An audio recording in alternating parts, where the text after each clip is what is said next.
Fala, previdenciarista! Estamos aqui, para dar início ao nosso novo podcast, o Fala Previdenciarista, da Comissão de Estudos e Atuação Previdenciária da OAB Alagoas.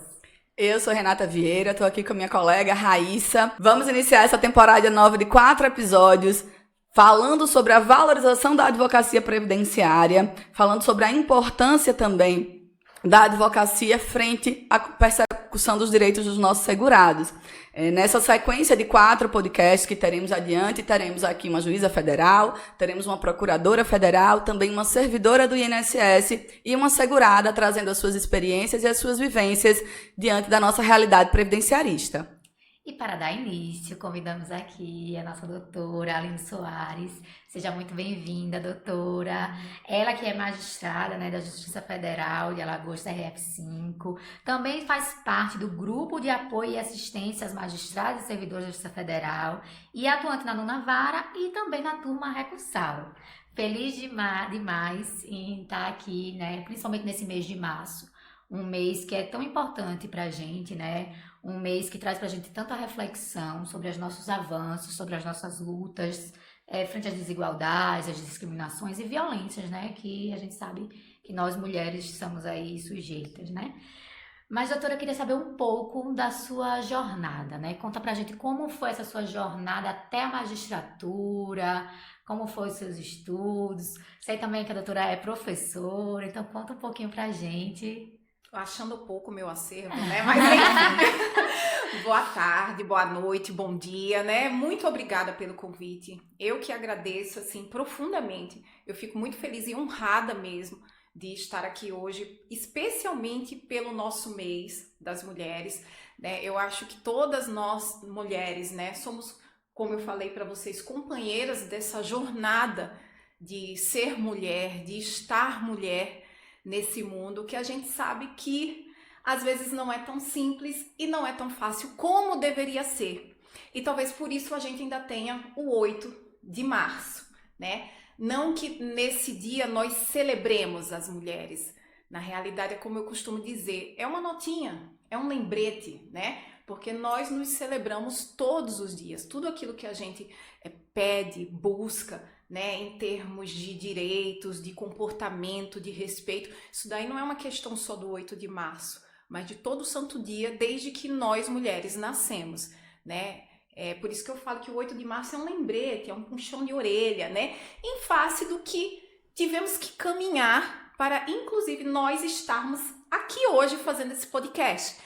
Eu na condição de magistrada e vocês na condição de advogado, porque essas posições, em algum momento, em um momento da existência humana, não cabia a nós, E eu fico muito feliz quando eu compareço a esses ambientes, que eu tenho que eu converso com mulheres que estão no meu dia a dia, Que eu tenho o prazer de encontrar na atuação lá da advocacia junto à Justiça Federal.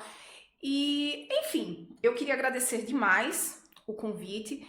E no que diz respeito à minha trajetória, eu digo que eu já passei por todas as casas do serviço público, Eu já estive no Ministério Público, eu já estive como estagiária, já estagiei numa procuradoria dentro de uma secretaria de fazenda, então eu já estive atuando junto com um procurador quanto estagiária, já estive no Ministério Público como analista junto ao promotor de justiça, já fui defensora pública e concluí minha jornada como magistrada, Eu ingressei na magistratura federal em 2015, junto ao TRF da primeira região. Eu antes tinha estado defensora pública do estado de Sergipe, isso por 5 anos e meio. Antes fiquei 2 anos no Ministério Público, E antes, obviamente, a faculdade de Direito, Que foi lá onde eu tomei a decisão de que eu daria cada passinho diante da minha necessidade, e a minha necessidade, logo que eu saí, uma vez que eu já tinha decidido que eu queria ingressar na magistratura federal para me empregar, Então, é isso, A decisão foi ali numa sala de audiências, pagando a parte flexível do curso de Direito. Ah, perfeito. Dando continuidade, né? A nona vara, que é onde a doutora atua, tem atuação em demandas previdenciárias, assistenciais. Quais são hoje, né? A maior recorrência no gabinete da doutora? Eu acho que é a questão de segurado especial. Segurado especial e benefício assistencial. Eu acho que são hoje as duas maiores demandas que a gente tem. E digo por quê? Pela própria complexidade fática que Isso. envolve essas situações. Sabe? É muito fácil, mais fácil não, deixa eu até corrigir. É menos difícil você aposentar alguém, né, em que houve uma contagem devida do INSS, em que não houve uma consideração devida de um PPP, né, enfim. Mas quando você chega nessa questão fática, e por isso esse é o nosso maior volume, e eu confesso, né, que talvez seja a parte mais complexa hoje, lá na vara para mim, e fazendo um recorte especial para a mulher, né, porque a gente sabe que a mulher, ela não bastando tudo, ela tem que provar um dobrado, né? Isso é verdade. Ela tem que provar dobrado. Ela não basta nessas questões provar, né? E existe um equívoco, porque esse dobrado é exatamente pela falta de percepção que às vezes falta na particularidade da situação da mulher. Mas eu creio que essas duas questões sejam as mais realmente o feijão com arroz. Perfeito. A doutora, falando um pouco da sua jornada, de fato tem uma visão, né, das esferas judiciárias como um todo e também do papel e da participação e da valorização ou não também da mulher nesses ambientes, nesses papéis. E reafirma aqui também, né, no nosso convite, não só o seu papel como magistrada, que hoje desempenha, mas também como professora, aqui que também exaltamos, como bailarina, como torcedora, ou seja, em todas as esferas que se permite, né, a desempenhar, trazer esse olhar da mulher, esse olhar da sensibilidade também, ou de se colocar na pele sobre essas demandas. E aí queria que a doutora também compartilhasse um pouquinho com a gente como que nós, advogados, advogadas, previdenciaristas, podemos, em forma de cooperação com essas demandas, facilitar, se puder assim dizer, usar esse termo, né, o trabalho do julgador, o trabalho dessa análise desses processos para que, de fato, a gente alcance o que buscamos, né? Uma decisão justa, uma decisão coerente.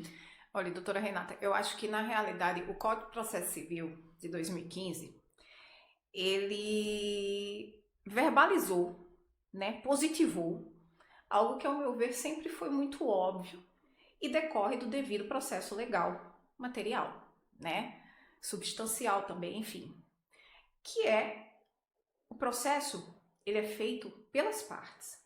Então, ao meu ver, sempre foi óbvio que deve haver uma colaboração das partes, né?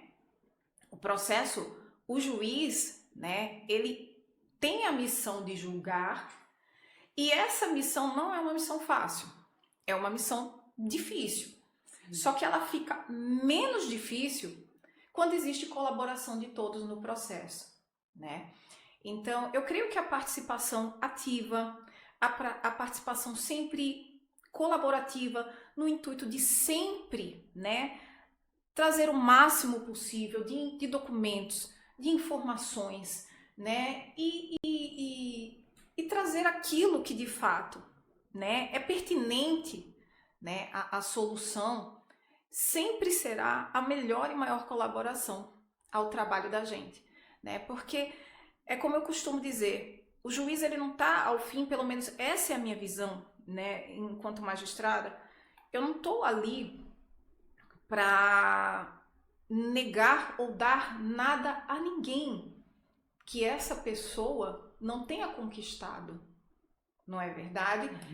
Eu penso da seguinte forma, olha, se a pessoa vai se aposentar, né, e ela pleiteia uma aposentadoria, e ela tem direito a isso, o judiciário não está fazendo favor. Já aconteceu várias vezes em audiência, a pessoa falar, terminar a audiência, né, e eu informar às vezes o resultado e a pessoa me agradecer. Eu falei, Senhor, agradeça a Deus que lhe deu saúde para trabalhar, porque o que eu estou fazendo aqui não é nada além do meu dever, né? Então o senhor agradeça ou a Deus, ou ao que o senhor acredita, ou a si mesmo, né? Eu acho que tem até um videozinho do Snoop Dogg dizendo que agradece. Eu adoro aquilo ali, porque exatamente eu quero agradecer que eu tive todo dia saúde para ir trabalhar.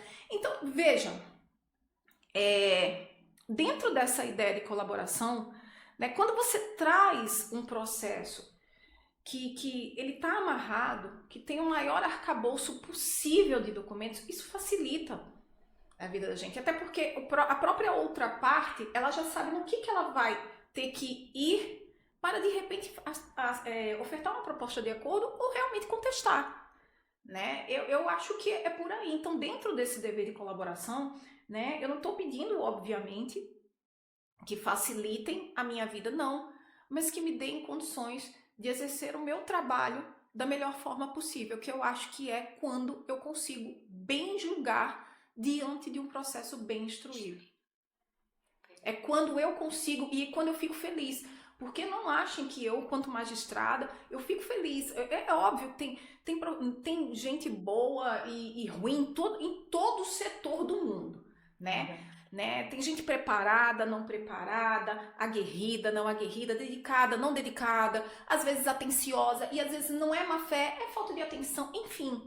Mas eu acho que quando a gente se propõe a fazer as coisas de forma dedicada, né, independentemente de boa fé ou não, é sempre menos difícil o caminho de todo mundo, especialmente da parte, que a gente sabe que no final das contas, né, a parte vai reclamar com o advogado, vai reclamar do INSS e vai amaldiçoar o juiz. Porque, né, é o que vai botar meu nome na boca do saco. Né? Porque no final das contas foi a juíza que, né, olha, eu pedi, o INSS falou que não, mas quem decide, quem decide, é o meu nome que vai pra boca do saco. Eu tenho certeza, entendeu? É isso.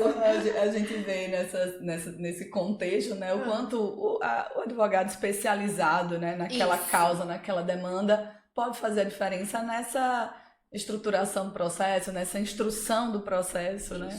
Isso. E a doutora vê realmente o quanto isso faz a diferença, às vezes, no resultado, né? Não no ganhar o direito, mas no comprovar o direito. Né? No comprovar o direito, de você muitas vezes fazer até um pedido adequado. Eu posso até dar um recorte aqui, um exemplo, né?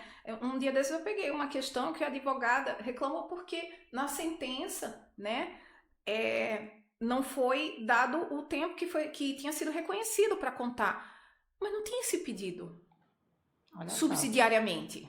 O que tinha era o pedido de aposentadoria, né? Ou subsidiariamente, caso não seja reconhecido, que seja, né, declarado o período, né? Doutora, isso é extra petita.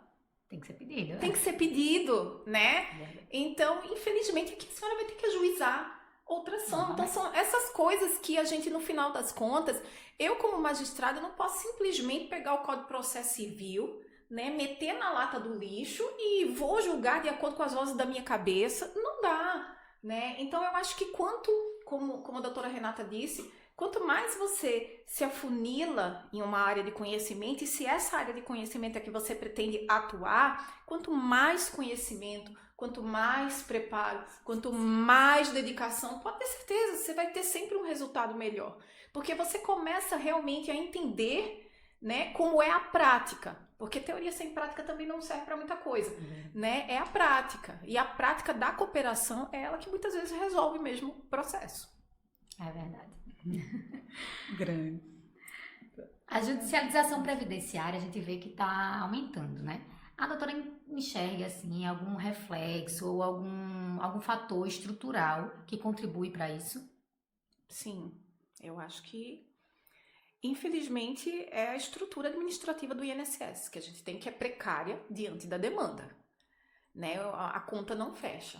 A conta não fecha porque a gente tem um país enorme, cuja a população pobre, classe média pobre, é sua maioria, né? E que vive nos rincões, né, do Brasil, e que são mal atendidas, né? A gente sabe que já se tentou resolver isso por meio desse acordo, né, firmado entre o STF, MPF, mas assim, não é uma...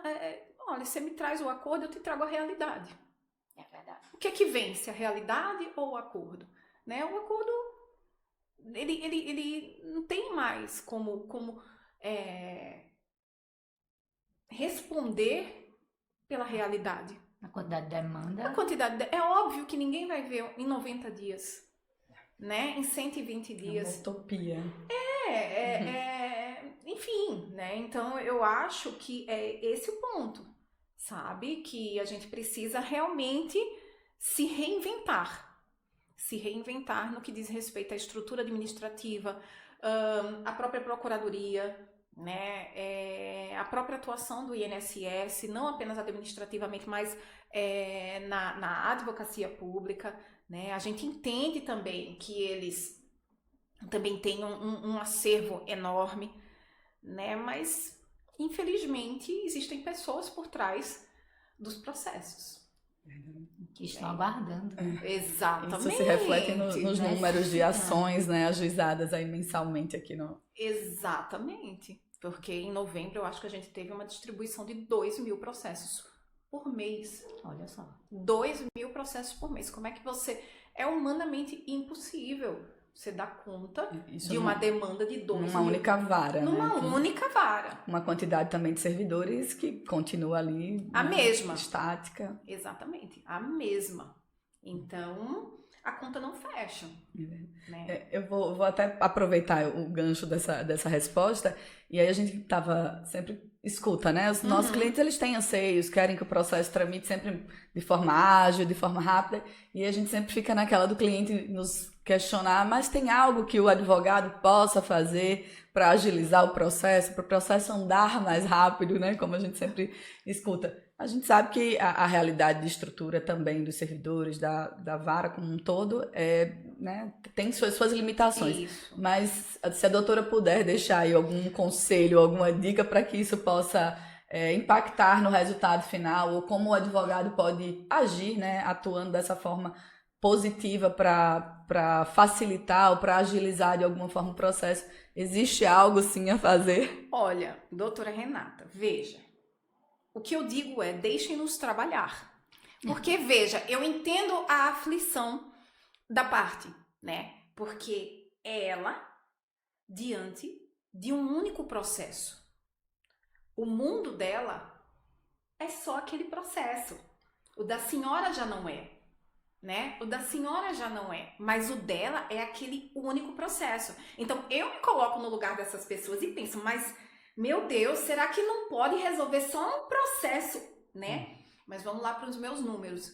Eu tenho um acervo de 12.000 processos, que tem que respeitar uma filinha estabelecida pelo Código de Processo Civil Brasileiro, no intuito de evitar que aquele que está esperando pelo seu único processo, ao entrar na fila, o primo do amiguinho do coleguinha passe na frente. Não é isso? Então, o que eu penso é, infelizmente, o que a gente tem é uma estrutura limitada, né, para atender necessidades humanas infinitas, né, e que são sempre urgentes, porque aquilo que é nosso é sempre urgente. Aquilo que é do seu cliente, para ele, é urgentíssimo. Prioritário. É prioritário, né? Então, aqui... Né? Não, obviamente, tirando a culpa do judiciário e dividindo com todo mundo, né? Nós não estamos diante só de uma urgência, nós estamos diante de 12.000 urgências. No mínimo. No mínimo.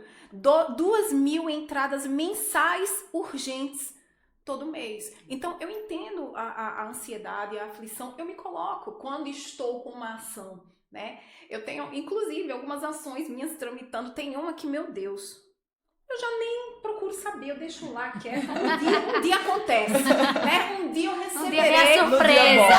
Exatamente, um dia eu receberei a informação que a TNU julgou, né? Porque também não pode pode ser casa de ferreira espeto de pau, né? Então eu vou lá, não, deixa lá, não vou, né, incomodar o advogado, não, porque eu sei como essas coisas são, eu sei qual é o acervo. Então, nunca é uma falta de atuação do advogado, nunca é uma falta de atuação do judiciário, né? Eu vou até abrir um parênteses, as doutoras viram, a doutora Renata, que estava fazendo sustentação oral pelos seus clientes ontem, viu que eu estava trabalhando doente, né? Então, assim, a gente faz o que pode, né? Todo mundo, com o que tem. E com o que tem, exatamente. Isso é verdade. Então esperem, né? A filinha anda, o importante é isso, pior se a fila não andasse, né? A fila anda. Que o resultado venha da melhor forma e no melhor tempo. Exato, porque também a pressa, às vezes, né? O apressado come cru, né? O processo de repente não tá pronto, né? Pra ser julgado como deve ser julgado. Então tem que ter realmente paciência. Isso é importante. A doutora citou também aí a atuação que a doutora também tem, né? Como juíza substituta, suplente na nossa turma recursal aqui em Alagoas. Acompanha de perto também o trabalho lá e queria também ouvir um pouco da sua visão, né? Da visão que a doutora tem como julgadora da atuação dos advogados e o quanto isso pode, de repente, ser o diferencial no resultado de um processo que vai ali para uma segunda instância. É natural que às vezes seja feito um acompanhamento no primeiro grau, mas o quanto isso também é importante numa demanda já em segundo grau, em grau de recurso. Como a doutora enxerga essa atuação? Pois é, eu acho que a sustentação oral, né, além de ser uma das partes mais bonitas do direito, eu particularmente acho muito bonito quando o advogado vai à tribuna, né, e realiza a sua sustentação oral. Não tô falando para fazer média não, tá? É porque realmente eu acho muito bonito, né? É um ato de fé, né, de profissionalismo extremo. Porque você podia simplesmente, aqui, né, deixa julgar. Fiz o meu melhor já recurso. Fiz o meu melhor recurso, né, e tá tudo bem. Já dei o máximo do meu mais ou menos, não preciso dar o máximo do máximo. E não, né. Então, duas coisas que me chamam muita atenção, que a gente tava comentando, ali na turma recursal, né, se a gente olha lá aqui em Alagoas, aquela parede, só tem foto de homens. Né? Eu confesso que da primeira vez que eu sentei do outro lado diante das fotos, eu falei, nossa, mas só tem homem, né? Só homem foi presidente, né? E é sintomático, né? É sintomático. Então, ali na atuação, eu acho que o momento que o advogado vai ali e fala, muitas vezes já aconteceu de eu tirar processo, eu estar convicta, porque quando eu recebo, né, e faço a revisão, não, isso aqui é assim, mas já aconteceu de eu estar convicta, o advogado me chamar a atenção para um ponto, a advogada me chamar a atenção para um ponto, eu falei, não, retira de pauta. Olha só a importância. É importante, né, é importante especialmente quando você domina a matéria, e particularmente, doutora Renata, a senhora se coloca muito bem, né, domina a matéria, traz as nuances adequadas, porque às vezes, né, olha, também assim, faça a sustentação oral adequadamente, né, e eu acho importante, porque a sustentação oral, ela muitas vezes, ela pode definir mesmo, porque são muitos processos. É muita coisa para julgar. Eu brinco que deixa de ser um número, né, para ser um nome, para ser um caso, uma peculiaridade ali que está sendo ouvido, né? O processo está sendo ouvido. Exatamente, ouvido, como já aconteceu algumas situações, eu falo, não, peraí, não, mas isso aqui tá errado. Ontem mesmo teve uma situação acho que foi do laudo pericial, que foi a tia do vizinho, do primo, do sobrinho, que avisou que não era... Né? A minuta tava lá, eu recebi a minuta, acho que não era nem da minha relatoria, mas quando eu fui ver aquilo, eu falei, e eu já tinha, digamos assim, já tinha lido, ok, mas quando eu vi aqui, eu falei, peraí, a advogada tá falando, tem uma coisa, né? Não tem uma fé, né? Não, existem situações, então eu acho importantíssimo, se você tem realmente, se acha que tem pertinência àquela sustentação oral, porque também se for para dizer lá o que já tá no recurso e nominado, não tem sentido nenhum. Mas existem algumas sustentações orais que se mostram sim necessárias, porque existem nuances, pontos, né? Nuances específicas de alguns casos que merecem realmente a atenção do julgador. Por mais que as demandas pareçam ser, né, repetidas, temas semelhantes, Mas a gente sempre entende que cada processo ele é único, ele precisa ser... É único, é uma pessoa. É um ser humano, é uma vida, é um sonho, é uma história de trabalho. É uma história de trabalho, é um direito fundamental. O cidadão teve ali retirado do seu contra-cheque, do seu lerite, do seu pagamento, todo mês um recurso, né? Todo mês um recurso. E não é possível que ao final isso simplesmente se torne nada para ele, não. Tanto que é um direito fundamental. Só que, obviamente, existem casos e casos. Aqui eu aproveito, inclusive, para dizer essa questão de retirar o recurso, né? Que um dia desses eu estava tendo esse debate porque falam da aposentadoria compulsória do magistrado, que vai receber proventos proporcionais, né? Eu falei, mas gente, ele pagou a vida toda. É a mesma situação. Ele não vai receber o que teria direito se não tivesse aprontado, né? Mas ele teve aquilo retirado do seu salário. A vida é a mesma coisa, a situação do trabalhador. Então não é possível que esse direito seja corroído ao final por um ato e por uma situação que não foi observada porque, afinal de contas, entrou ali no fluxo, né? No volume. No volume. Verdade. Eu acho importantíssimo. Eu gosto muito, apesar de dar trabalho, às vezes fica cansativo. Eu digo que é quando eu me sinto mais advogada. Não, mas é engraçado, que foi uma coisa que a gente comentou. A maioria é advogada. Ontem eu observei, a primeira fila era só de mulher. Eu achei Na lindo. nossa atuação previdenciarista, a maior parte somos compostos por mulheres. Somos a grande maioria, estamos superando esses números aí já há algum tempo. Eu fico muito feliz. Lá em União eu também vinha muito, né? E engraçado, né? Quando você chega, a juíza quando chega, fica todo mundo meio assim, né? Então, teve uma situação que eu tive com uma advogada, né? Que a gente meio que porque eu sou firme quando eu trabalho, né? E isso é de toda mulher que tem que ser. Doutora Renata, eu já tive a oportunidade de vê-la diversas vezes, né? Na sustentação lá oral, na tribuna, e ela é muito firme. E isso é uma questão absolutamente natural do exercício da nossa função, né? Não dá pra você julgar, veja bem, veja só, eu acho assim, né? O que é que você acha? Por favor, por favorzinho. Não. Eu tenho que chegar com um processo pronto para julgar e você tem que ser firme. Então, às vezes, isso não é enxergado de boa forma, né? Então, teve uma advogada uma vez, só nesse particular que ela não gostou muito, a gente começa assim, aí teve um dia que ela chegou lá muito bonita. E eu sabia que ela estava chateada comigo, né? Eu falei, mas eu não vou perder a oportunidade de elogiar uma mulher, não. Deus me livre. Né? Eu vou pro inferno. Né? Mulher que não elogia a mulher vai pro inferno. E o engraçado, que era aniversário dela. Olha só. Ela estava muito bonita. Aí, assim, a gente tinha um tratamento muito formal e eu não gosto disso no âmbito entre as mulheres, sabe? Eu acho assim, a gente precisa saber separar. Aí eu falei... Doutora, a senhora tá muito bonita hoje, viu? Ela, ai, obrigada. Aí daqui a pouco ela começou a chorar.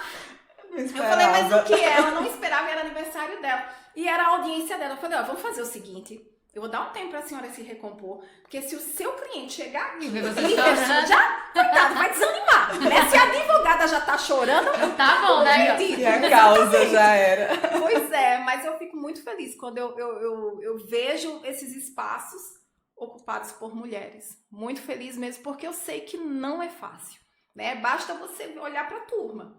Eu sou suplente, né? A composição só homens. Majoritariamente homens. E ali a visão, né? Nos termos da recomendação, mas não, que é a resolução do CNJ, às vezes ela meio que passa batida no que diz respeito à perspectiva de gênero para julgamento, né? Especialmente nas questões de aposentadoria rural, segurado especial. Eu acho que é onde a gente precisa ter muito cuidado com a condição da mulher. E isso, às vezes, a balança desequilibrada pode desequilibrar o julgamento. Também. Isso se reflete, acho que é o próximo ponto, né, que Raíssa vai trazer aqui pra gente. Eu falo muito, viu? Diretor me corta. Bom, a gente sabe, né, que o direito previdenciário trata, né, diretamente com a vulnerabilidade social. Como é que a gente consegue, como é que vocês, né, julgadores, a doutora, conseguem equilibrar, né, essa técnica jurídica com a sensibilidade social, né? eu confesso, eu penso da seguinte forma, a gente não tem condições realmente de ser neutro. Todo mundo tem uma vivência, todo mundo tem uma carga, né, pessoal, e isso é inerente, é absolutamente, não tem como você se desvencilhar dos seus valores pessoais, das suas vivências, na hora de julgar, do seu perfil, do seu olhar para o mundo, para a vida, né, para as pessoas, na hora de julgar. É óbvio que aqui isso não tem nada a ver com parcialidade ou imparcialidade, né? Ao tempo do julgamento, eu sou imparcial na aplicação da lei, eu vou aplicar a lei. Mas é óbvio que eu vou analisar essa aplicação da lei sob a perspectiva da vida daquela pessoa. Se eu tô falando, e vamos lá para o recorte, que eu acho que é o que tem pertinência aqui para o nosso meio, da mulher, por exemplo. Eu sou uma mulher, eu tenho uma vivência de mulher. A gente já nasce atrás, né? Já nasce tendo que se provar mais. A gente exatamente, a gente enfrenta sexismo, depois vem o etarismo, né? A mulher, ela nunca está apta, né? Ela nunca está absolutamente apta dentro de uma cultura que nos foi incutida estruturalmente para estar no mesmo andar do homem, né? E isso se reflete, inclusive, na questão previdenciária. Quando eu penso em uma mulher segurada especial, né? Por exemplo, e aqui só para ilustrar mesmo, eu tenho como analisar que aquela mulher, ela vai exercer o mesmíssimo trabalho que aquele homem? Não. Eu posso exigir daquela mulher o mesmo tamanho de mão de um homem, do tamanho da mão do homem que vai lá todo dia, fica de 5 da manhã até 1 da tarde com a enxada na mão, arrancando, limpando a terra, depois arrancando o toco? Não. E vou lhe dizer por quê. Porque, primeiro, fisiologicamente, o homem é mais forte que a mulher, né? Fisiologicamente, aqui eu não estou a falar, né, de gênero, de forma alguma, né? Tanto é que nós nascemos, ou você nasce, aqui eu estou falando fisiologicamente, né? Ou você nasce com o sexo reprodutor feminino ou sexo reprodutor masculino. Gênero é uma coisa que se constrói com a vida, né? Com a identidade que a pessoa se dá. Então, veja, mas fisiologicamente é diferente. Basta pensar que o homem não reproduz. Né? Quem que reproduz? A diferença fundamental. Fundamental é a mulher.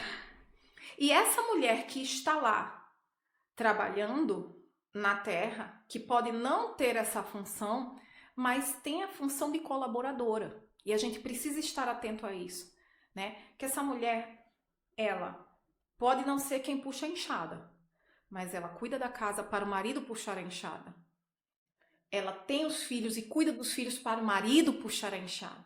Ela exerce outras funções, né? No resto do dia, quando sobra um tempinho, ela vai lá e dá uma puxadinha na enxada, mas ela já tá cansada, porque ela já fez comida, ela já cuidou do menino, ela já lavou roupa, né? Ela já fez um monte de coisa. Então, eu não tenho como partir de um mesmo parâmetro, entendeu? E isso é uma coisa que não é apenas da minha vivência como mulher e profissional, porque, ó, a doutora Renata falou, eu cansei, depois eu fiquei pensando, meu Deus, eu tô com muita coisa, mas eu preciso parar, eu preciso pensar o que fica, né? Eu sou dona de casa, eu sou mãe, eu sou esposa, eu estou juíza, eu estou bailarina, eu estou professora, e é isso, né? E ainda eu sou corintiana, porque sofro um bocado. É muito desgaste. E é filha. Né? E sou filha. Muitas né? Eu venho de 2 anos, inclusive, muito puxados com a minha mãe, sabe? Que teve câncer, agora teve que colocar uma prótese, enfim. E ainda tem isso, porque a mulher, ela vai abrir a base uma... da família. Ela abre 2 frentes quando a mãe, o pai começa a envelhecer, é para ela que abre a frente de cuidado. Exato. Né? Mesmo perguntar quais são as suas versões. A gente vem advogada, mãe, filha, esposa. Eu não sou mãe, mas eu sempre coloca que a função filha também, ela deve ser. Exato, ela demanda, sim. Tem sim. atenção. Pois cuidado. a minha mãe deu um trabalho do nada agora, né? Porque ela botou. E assim, minha mãe é uma pessoa super teimosa. Se ela estiver ouvindo, ela é teimosa. Ela botou a prótese no outro dia, eu já queria sair correndo. Meu Deus. É essa pessoa, mas enfim. Então o que eu quero dizer, veja, eu tenho a minha vivência. Então eu consigo reproduzir isso de forma imparcial, mas não neutra, na percepção do processo. Eu conheço a realidade brasileira. Eu sei qual é o acesso à informação, à educação que uma pessoa teve para saber, né? O que ela tem de conhecimento, o que é fato de verdade, o que aconteceu de verdade e o que não aconteceu. Inclusive do que não aconteceu e está no processo. Está no processo, mas isso daqui eu sei que não aconteceu, porque essa pessoa não tem conhecimento para afirmar esse determinado conhecimento. E isso eu percebo, inclusive, na própria audiência.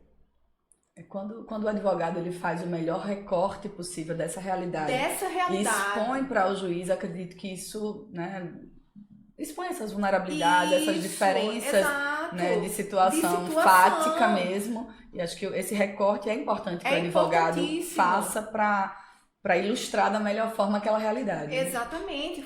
Eu já peguei situações em que o processo, eu vi a foto do cidadão, processo, acho que tinha identificação, um quinis limpo, mas quando eu vi a foto do cidadão, vi a CTPS, eu falei, não, pode marcar audiência. E ele era a prova. Ele não tinha prova melhor do que ele mesmo. Entendeu? No falar... E aqui eu não estou fazendo, obviamente, nenhuma estigmatização, né? Nenhuma estereotipação. O que eu estou falando é aquela pessoa, ela trouxe a vida dela como prova. Entendeu? A vida dela como prova. E aí, muitas vezes, a relevância de ter uma audiência presencial, do magistrado visualizar aquela história contada ali nas mãos, no rosto, exatamente. Até na insegurança, muitas vezes, diante do magistrado, que muitas vezes acontece também, né? Exatamente. Inclusive, doutora Renata, muitas vezes eu nego a audiência virtual em segurado especial, porque não tem sentido nenhum, ao meu ver. Ao meu ver, não tem. Se é para fazer virtual, eu, inclusive, vou começar falando, olha, então não vou designar audiência. Não quer vir para audiência, não tem problema. Entendeu? Porque eu preciso daquela pessoa ali, eu preciso conversar com ela, né? Porque se eu tenho documento, eu vou julgar procedente. É óbvio, eu vou julgar. Ó, tem documento, tá farto, tá evidente que é uma pessoa, tem PRONAF, tem assentamento do INCRA, né? Tem toda uma documentação, tem vínculos intermitentes dentro do período autorizado em lei. Então aqui não tem papo, a gente vai julgar, né, de acordo com o que tem documento. Mas se você tem um início de prova material frágil e a gente marca a audiência, né? A audiência dá trabalho para o judiciário. Né? A audiência dá muito trabalho.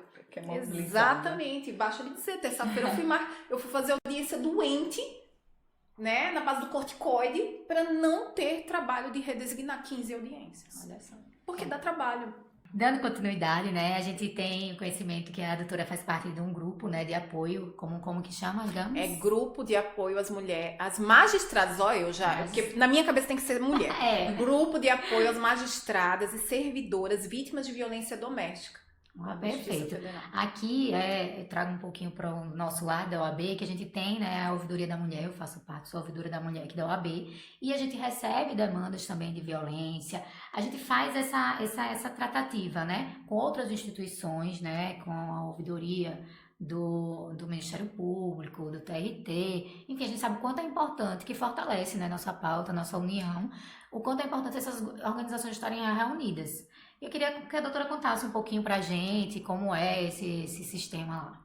Bom, o grupo de apoio, né, é uma recomendação do CNJ, foi uma recomendação do CNJ, e, salvo engano, não é nem recomendação, foi resolução. Primeiro vem a recomendação e depois vem a resolução, porque primeiro o CNJ aconselha, né, depois ele diz, faça, né? Primeiro, exatamente, ele vai dando assim os sinais de que vai virar um ato normativo, exatamente, uma normatividade. O que eu acho salutar para a Justiça Federal. Por quê? Porque nós não temos competência, né, para julgar casos de violência doméstica. mas nós temos mulheres na nossa estrutura, né? Que também são vítimas. Exatamente, né? Mulheres no nosso corpo, né? Estrutural de agentes, de servidores públicos que são mulheres, né? E toda mulher, é o que eu costumo dizer, ou foi, ou é, ou será em algum momento, infelizmente, em algum momento da sua vida, vítima de alguma violência contra a mulher. Aqui a gente não está falando só de violência física, né? Mas violência moral, violência patrimonial, né? Essa descredibilização, né? Que já nem é conhecem, que estão passando pela violência. Exatamente. Certo dia a gente atendeu uma pessoa aqui, eu disse, é uma violência, você está sofrendo uma violência psicológica, mas ela não identificava que era essa violência. Então a gente ainda tem que ter esse processo de conscientização, né? Exato, exatamente. Você sabe o que é interessante? Uma vez eu estava conversando também com uma pessoa e eu falei, mas por que ela falou uma coisa, e por que você não disse isso lá? Ah, eu não. Olha só. Isso faz parte da estrutura que está Esse silenciamento. Esse silenciamento, isso é uma violência. Com certeza. Né? E a pessoa nem se toca. Acha tão natural. Acha natural é esse silenciamento, porque você está num ambiente estruturalmente, né, ocupado por homens, né? Você tem uma estrutura ali em que o homem é a maioria, em que só homens ocuparam por muito tempo aqueles lugares e que estamos acostumadas a só ouvir os homens e apenas, em regra, a opinião masculina por sei lá sabe o quê, porque foi incutido isso, que o cérebro da mulher era menor em algum momento aí na humanidade, historicamente, né? Historicamente, né? Que o cérebro da mulher era menor, ou que a mulher tinha sua capacidade limitada, ou porque a mulher é histérica, né? Porque tem útero é histérica, porque útero é do grego estero, né? Que é daí que vem a histeria, né? Porque o homem não é histérico. Você já viu algum homem ser chamado histérico? Nunca. É só mulher que é histérica, né? Então, a pessoa não se dá conta de que esse silenciamento dela se sentir constrangida a colocar a sua palavra é uma violência. Ou fruto de uma violência. É fruto de uma violência e é uma violência. Porque a gente tem o direito de se expressar, né? Então, diante disso, né, e nós termos mulheres lá naquela estrutura, a gente viu a necessidade de prestar esse primeiro apoio. E é um primeiro apoio. Por quê? Porque nós não temos estrutura para dar continuidade. A gente está firmando, inclusive, um convênio com a Casa da Mulher Alagoana, né, que a Paula, né, que é catedrática, maravilhosa, né? Ela é catedrática no tema, ela até gravou um podcast recentemente lá na Justiça Federal para justamente fazer um alinhamento desse encaminhamento. Por quê? Porque o que a gente pode, de início, a priori, ouvir, acolher, né? Uma escuta atenta, acolher, né? E dentro da nossa estrutura, porque às vezes a mulher ela realmente tem vergonha, porque às vezes ela é a parte estrutural financeira da casa, né? Você é uma mulher, em regra, uma pessoa que trabalha, uma magistrada, é uma pessoa que tem um certo conhecimento, não é isso? Tem uma formação, se sujeita àquilo e fica calada exatamente porque tem vergonha, né? Vergonha de como é que eu, diante de toda essa minha condição, eu dentro da minha casa... Como que eu vou falar que eu tô sofrendo uma violência? Primeiro, como reconhecer essa violência. Exato. E como, né, furar essa bolha da violência. Essa bolha, né? Acho que a palavra que a gente traz aqui, acho que a palavra é muito acolhimento, né? Acolhimento. Acho que talvez seja, na prática, né, o que essas instituições, essas iniciativas, né, acho que a gente pode falar assim, elas são fundamentais. A gente sabe, nenhuma esfera da sociedade a gente sabe que está livre. Inclusive, a gente vai lançar o nosso protocolo de acolhimento, né, amanhã, na sessão do conselho, de fluxograma, de como que chega aqui, começa em tal em tal comissão. O direcionamento quem vai é importante, acolher, né? quem vai receber, tudo isso. E isso é muito importante, porque a mulher Esse precisa alinhamento. saber a quem recorrer de início. Esse, Né? não Só só precisa ficar perdida, né? Exato. acho que a primeira palavra seria o acolhimento, o segundo passo seria o O direcionamento. Para efetivar realmente esses direitos e essas garantias, né, que temos. Exatamente. É por aí. Importante. Foi disso que nasceu lá na Justiça Federal, que a gente não tem competência, mas a gente tem mulheres na nossa estrutura. E só de ter mulheres já Já resolve, né? já tem demandas. Exato. Pode dar continuidade também aqui. A doutora já pincelou, já trouxe aqui pra gente até dicas assim, da própria atuação em si da advocacia, no sentido de melhorar a condução, de atuação, de cooperação. Mas eu queria que a doutora trouxesse aqui, não seriam dicas práticas, mas assim, orientações que a doutora, se tivesse também aqui do outro lado, gostaria de ter recebido, né? Se estivesse ainda, Já né? estive, exatamente, né? De ter recebido em algum momento para que isso refletisse de fato na atuação e Eu já estive, né? no exercício. Enquanto defensora pública, né? E eu adorava a defensoria pública. Passei 5 anos e meio na defensoria pública, fui muito feliz na defensoria pública. E uma das coisas que eu trago sempre, inclusive que eu observo muito no que diz respeito à atuação do advogado em si, né? E que eu vou falar por mim, enquanto eu era advogada, tá? Fica a dica. Então, Já quero. eu, né? Anotem aí. Exatamente, quando eu era advogada, era defensora pública, né? Que eu tenho uma pessoa numa situação de vulnerabilidade social, né? Muitas vezes profundíssima, que absolutamente faz do judiciário, tá ali com toda a sua fé, né? No judiciário, no advogado, especialmente no advogado, né? Porque é a porta dele pro direito, né? Sem o advogado, é o que eu digo, a Constituição não coloca ali funções essenciais à justiça só porque é bonitinho, não, é porque é essencial, É a voz. né? É a voz, é quem pode, tirando Jeff, capacidade postulatória é do advogado, né? Então, se tinha uma coisa que eu tinha muita atenção, era na documentação. Documento, eu acho que é essencial. Às vezes, eu já tive que, quando eu era defensora pública, eu já tive situações resolvidas só com documento. Só com aquilo que tinha o máximo. A senhora tem mais alguma coisa? Então traga.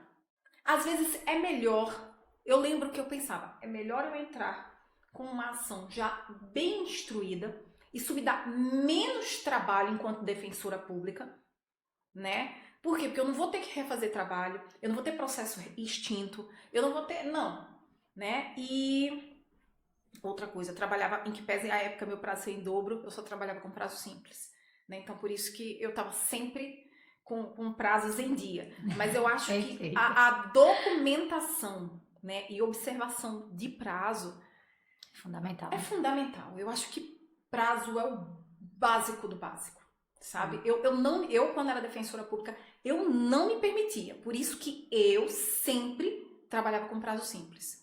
Os colegas falam, às vezes tinha, e o engraçado é que o juiz que eu trabalhava lá na época, né, eu era da vara de família, ele às vezes falava, reclamava que o outro defensor demorava muito, porque tinha que ter 2 defensores. Mas o doutor fulano demora muito, a senhora não... Eu falei, doutor, é porque eu trabalho com prazo simples, mas ele tem a prerrogativa de trabalhar com prazo em dobro, então. dobro, né? Não é porque o senhor quer acabar logo com o processo para fazer número. Eu falei, eu tô mal acostumando o doutor. Aí ele começava... Uma boa estratégia para a defensoria também. Eu falei, eu tô mal acostumando o senhor, é isso, né? Mas é isso, eu acho que documentação o máximo possível. Ontem mesmo eu peguei uma situação, eu fico triste, eu confesso que eu fico triste. A parte tinha outros documentos, aí ingressa com outra ação, com o mesmo pedido, mesma parte, mesmo pedido, mesmo objeto. Pra mim isso é coisa julgada. A gente vê a necessidade dessa especialização mesmo, cada vez maior da área, principalmente da área previdenciária. Exato. A gente teve uma reforma que basicamente mudou toda a estrutura que conhecíamos antes e cada vez mais tornou essa necessidade, né, do advogado especialista Exato, doutora, exato. e nas ações específicas. Né? E me perdoe, foi algo que eu falei, inclusive ontem, né?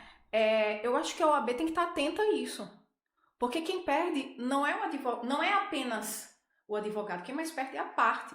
Porque o outro advogado que intenta com os outros documentos, né? Ele vai tentar, obviamente, até porque tem juízes que têm uma outra visão, Sim. né? De coisas, enfim, para mim a visão é uma só, o CPC é muito claro, né? Mas, enfim, a própria OAB precisa observar isso, entendeu?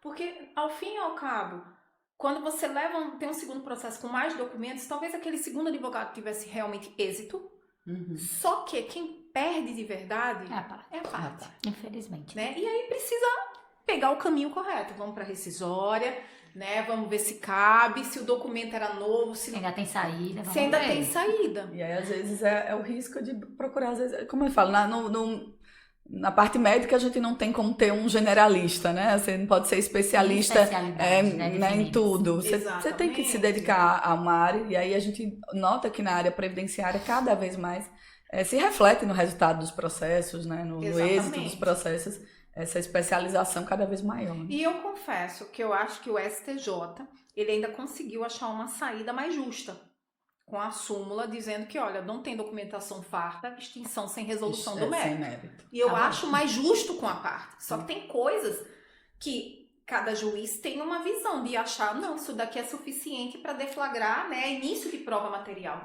Eu já tenho uma outra visão. Não, eu prefiro, né, quando eu vejo que eu acho que a gente precisa ser muito, muito leal, né? É questão de boa-fé processual também do magistrado, né? A boa-fé não é só das partes, do advogado, do INSS, da Procuradoria, mas de todos, né? Bom, foi uma conversa muito agradável, né? Obrigada pela sua sensibilidade. Foi perfeito aqui essas colocações. Agradecemos muito você ter aceitado o nosso convite, né? E a mensagem que a gente queria, né, que você deixasse uma mensagem aqui para quem está nos escutando. Certo, eu também queria agradecer mais uma vez o convite, né, eu fico verdadeiramente feliz, fico verdadeiramente honrada, gosto muito de falar de direito, né, gosto de conversar, né, e especialmente por esse mês, né, que me sensibiliza. Eu confesso que o mês da mulher é um mês que me traz muitas reflexões, que eu penso, que eu sempre leio sobre, né? E a mensagem que eu queria deixar, e os homens me perdoem, mas em face da data do mês, né? E de estarmos aqui em maioria, né? É para as mulheres. Eu queria que nós sempre nos lembremos que estamos no mesmo barco, sigamos unidas, somos companheiras de jornada. E quando uma mulher é bem-sucedida, todas são. Porque é uma abrindo uma porta para todas as outras passarem. Que a gente sempre tenha isso em mente. Então é por isso que eu estou sempre apoiando, elogiando, né? Quando eu posso, né? E eu sempre... E acredito, quando eu elogio de coração. Quando eu critico, eu também critico de coração. Mas jamais deixarei de acolher uma irmã, uma mulher, né? Como eu li esses dias e realmente eu acho que é bem isso. Eu não lembro de quem foi a frase, mas eu li inclusive no Instagram, que ela é forte, mas é um fato, né? Que existe um lugar no inferno para toda mulher que não apoia outra mulher. E foi forte, né? Forte. Mas me fez refletir e eu pensei, meu Deus, é mesmo. Porque é a partir do apoio recíproco entre nós. Não teve nada que as mulheres tenham conquistado, senão pela união delas. Desde o nosso direito de trabalhar... Alguém abriu a porta. A votar. Alguém abriu a porta, não é fácil, né? Porque a gente precisa sempre abrir uma porta trancando outra. Né, para que os resquícios daquilo que nos prendia não corram o risco de passar, né, enquanto a gente abre uma outra porta. Então é isso. Obrigada, doutora. Eu que agradeço, Obrigada. gente. Foi ótimo. Então é isso, que a gente possa ser Querida. voz, né, e presença Muito na vida obrigada. de outras mulheres. Né? Muito obrigada pela sua presença. Eu que agradeço. As ordens. Estamos imensamente gratos e deixamos aqui também um convite para os próximos episódios que vão ao ar. Teremos outras falas também de outras mulheres que queremos, né, dar voz e ouvir, né, escutar e aprender também, como a doutora tanto nos trouxe hoje para compartilhar e também a nos ensinar também, Ai, com toda certeza. Eu também, eu saio daqui letrada. Que bom, ficamos felizes.